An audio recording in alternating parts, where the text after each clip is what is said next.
જય હિન્દ મિત્રો, સ્વાગત છે એક નવી માહિતી નવા વિડીયોની અંદર। મિત્રો વાત કરીએ કે વન રક્ષક બીટ ગાર્ડની રિવાઇઝ્ડ ફાઇનલ આન્સર કી છે તે ફરી વખત એટલે કે આજે 15 તારીખે જાહેર થવાની હતી અને સાંજે 7 વાગે જાહેર થવાની હતી। પરંતુ મહત્વના સમાચાર એ છે કે વન રક્ષક બીટ ગાર્ડની રિવાઇઝ્ડ ફાઇનલ આન્સર કી છે તે 3 વાગે આજે 3 વાગે ડિક્લેર થઈ ચૂકી છે। જ્યાં મિત્રો ફોરેસ્ટ બીટ ગાર્ડની રિવાઇઝ્ડ ફાઇનલ આન્સર કી અત્યારે ડિક્લેર થઈ ગઈ છે। તમે પણ જાતે ચેક કરી શકો છો।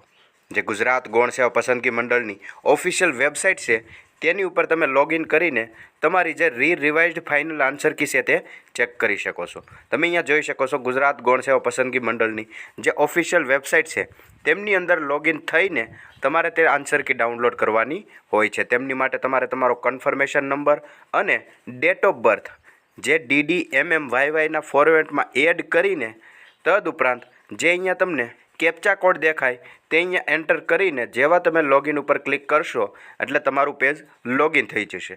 ત્યાં રિવાઇઝ્ડ ફાઇનલ આન્સર કી નામનો ઓપ્શન જોવા મળશે, તેના પર ક્લિક કરી ત્યારબાદ તમે તમારી ફાઇનલ આન્સર કી છે તે ડાઉનલોડ કરી શકો છો। અને ફાઇનલ આન્સર કીની અંદર કેટલા સુધારા થયા તે તમારા પ્રશ્નપત્રની અંદર જે આન્સર આપેલા હશે તેમની અંદર બધી માહિતી લખેલી જ હશે કે કયા પ્રશ્નમાં સુધારો વધારો થયેલો છે, કયો પ્રશ્ન એમનેમ જ છે, તેવી દરેક માહિતી તેમની અંદર હશે। તો કુલ કેટલા સાચા પ્રશ્નો છે, કુલ કેટલા ખોટા છે, તેવી રીતે કરીને તમે તમારા માર્કની ગણતરી પણ કરી શકો છો કે આખરે પ્રોવિઝનલ આન્સર કી, ત્યારબાદ ફાઇનલ આન્સર કી, ત્યારબાદ રિવાઇઝ્ડ ફાઇનલ આન્સર કી બધાની અંદર કુલ કેટલો સુધારો વધારો થયો છે।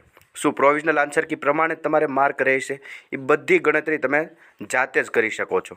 અને વાત કરીએ ફોરેસ્ટ બીટ ગાર્ડના ફાઇનલ પરિણામ વિશેની, તો ફાઇનલ પરિણામ પણ વધીને 2 થી 3 દિવસની અંદર આવી શકે છે।